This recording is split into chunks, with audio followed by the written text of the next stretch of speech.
আল্লাহর নবী আখেরি জামানার পয়গম্বর মুহাম্মদুর রাসূলুল্লাহ সাল্লাল্লাহু আলাইহি ওয়াসাল্লাম সাহাবা আজমাইনদেরকে ডাক দিয়ে বলেন, ও আমার সাহাবীরা, আমার আল্লাহ তাআলা তোমাদেরকে সব সময় এমন নজর দিয়ে রাখেন।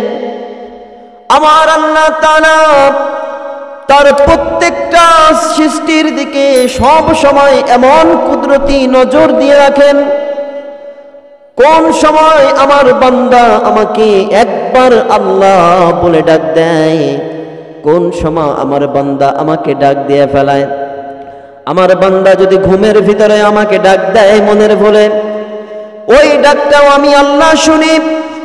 আবার যদি জাগ্রত অবস্থায় আমার বান্দা আমাকে ডাক দেয়, ওই ডাকটাও আমি শুনি। ও আমার সাহাবীরা, তোমরা শুনে নাও, আল্লাহ পাক রব্বুল আলামিন তার বড়ত্ব প্রকাশ করার জন্য আল্লাহর পক্ষ থেকে আলাদা আল্লাহর একটা পরিচয়ের একটা আয়াত নাজিল করে দিয়েছেন। আল্লাহ পাক রব্বুল আলামিন সূরা বাকারার ভিতরে একটা আয়াত নাজিল করেছেন, যেই আয়াতটার নাম আমরা সকলে জানি, যে আয়াতের নাম হচ্ছে আয়াতুল কুরসি। এই আয়াতুল কুরসির ভিতরে আল্লাহ তাআলার সব যত পরিচয় আছে এই পরিচয়গুলো আল্লাহ তাআলা তুলে ধরেছেন। আল্লাহ তাআলা তার বান্দাদেরকে ডাক দিয়ে বলেন, আল্লাহু লা ইলাহা ইল্লা হুয়াল হাইয়ুল কাইয়্যুম। আল্লাহর পরিচয়টা আল্লাহ তুলে ধরে বলেন, ও আমার বান্দারা, আমি আল্লাহ এমন একটা জাত, এমন একটা সত্তা, আমার কোনো মৃত্যু নাই, আমার কোনো মৃত্যু নাই। মৃত্যু সৃষ্টি করেছি আমি, হায়াত সৃষ্টি করেছি আমি। যা কিছু তোমাদের চোখে পড়ে প্রত্যেকটা সৃষ্টি আমি আল্লাহ তাআলা করেছি।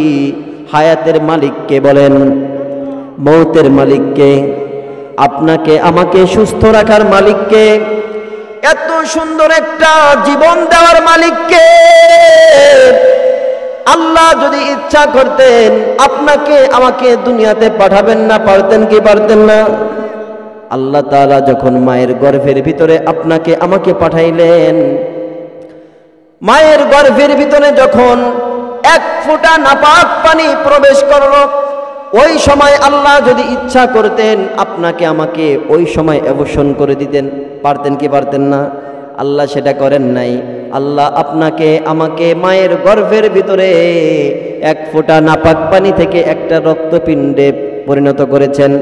ওই রক্তপিণ্ড থেকে আল্লাহ তাআলা একটা গোশতের টুকরা বানাইলেন, তারপরে আপনার আমার শরীরের স্ট্রাকচার বানাইলেন, সুন্দর একটা দেহ বানাইলেন। আল্লাহ পাক রব্বুল আলামিন মায়ের গর্ভের ভিতরে আপনাকে আমাকে খাওয়াইলেন।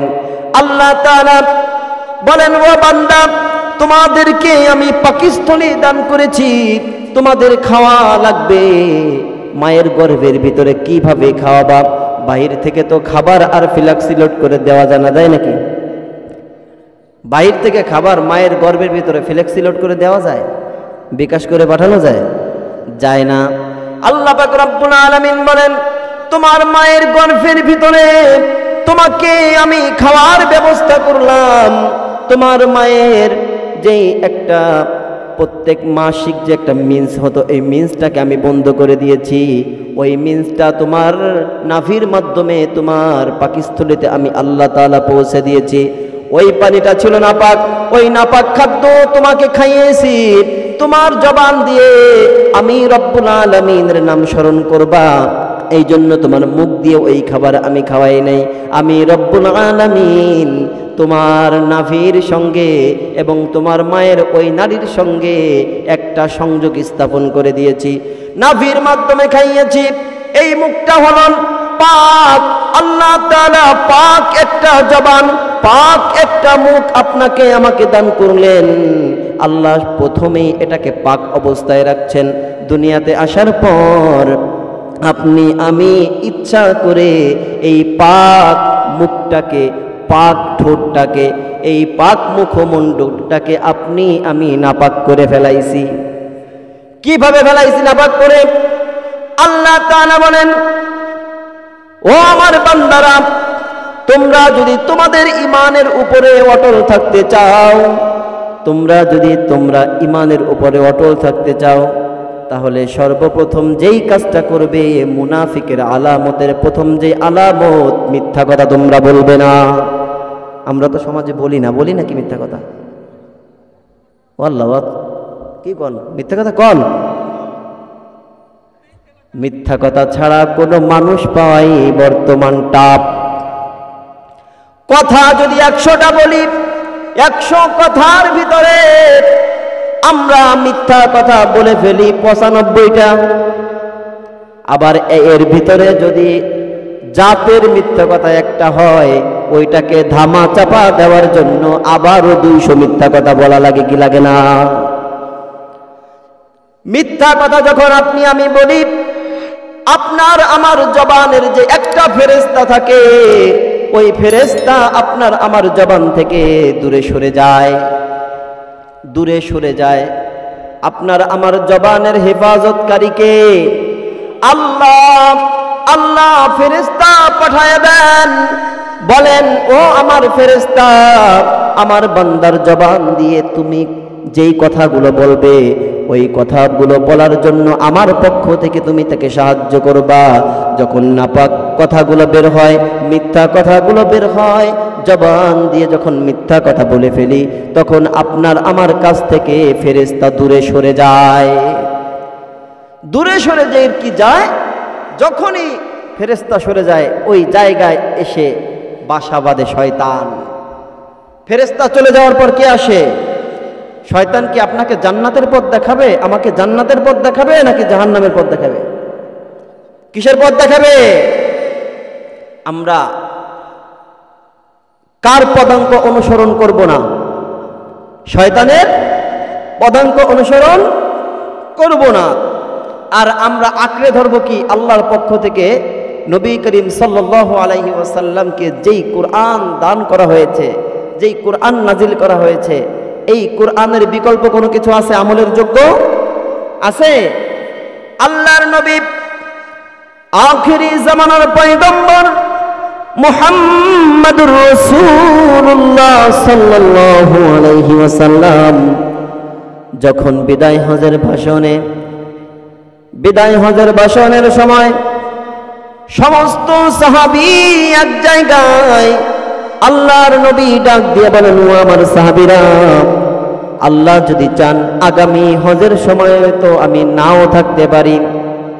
এই কথা শোনার সঙ্গে সঙ্গে আল্লাহর নবীর সাহাবী হযরতে আবু বকর সিদ্দিক রাদিয়াল্লাহু তাআলা আনহু ফুফড়ে কান্না শুরু করেছেন। আল্লাহর নবীর কথা শোনার সঙ্গে সঙ্গে আবু বকর সিদ্দিক কেঁদে উঠলেন। ওমর ডাক দিয়ে বলেন, আবু বকর, আপনি কেন কান্না করেন? আবু বকর ডাক দিয়ে বলে, ওমর, আপনি কি জানেন না আল্লাহর নবী কখন এই সমস্ত কথাগুলো বলে, ওই কাজটা যখন প্রায় কাছাকাছি চলে আসে, কাজ সম্পাদন হওয়ার কাছাকাছি, সেই সময় আল্লাহর রাসূল সাল্লাল্লাহু আলাইহি ওয়াসাল্লাম কথাগুলো বলে দেন। ওমর রাদিয়াল্লাহু তাআলা আনহু আবু বকর সিদ্দিক রাদিয়াল্লাহু তাআলা আনহুকে ডাক দিয়ে বলেন, আবু বকর, আপনার কান্নার কারণটা কি? আল্লাহর নবী তো বলে নাই, একবারে শিওর দেয় নাই যে আগামী হজের সময় আল্লাহর নবী থাকবে না। আবু বকর রাদিয়াল্লাহু তাআলা আনহু বলেন, আমি আমার সামান্য জ্ঞান থেকে যতটুকু বুঝতে পারি, আগামী হজের সময় হয়তোবা আল্লাহর নবী আর দুনিয়াতে থাকবেন না। আল্লাহর নবী হয়তোবা হজের ভাষণটা আর দেবেন না, হজের খুতবাটা আল্লাহর নবী আর পাঠ করবেন না।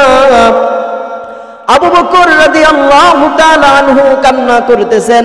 আল্লাহর নবী সাল্লাল্লাহু আলাইহি ওয়াসাল্লাম প্রত্যেকটা সাহাবীর দিকে তাকিয়ে আছেন, তাকিয়ে বলছেন, ও আমার সাহাবীরা, তোমরা শুনে নাও, আমি যখন দুনিয়াতে থাকবো না, তোমরা অন্য কোনো দিকে যাবে না। তোমাদের কাছে আমি 2টা জিনিস রেখে গেলাম। কয়টা?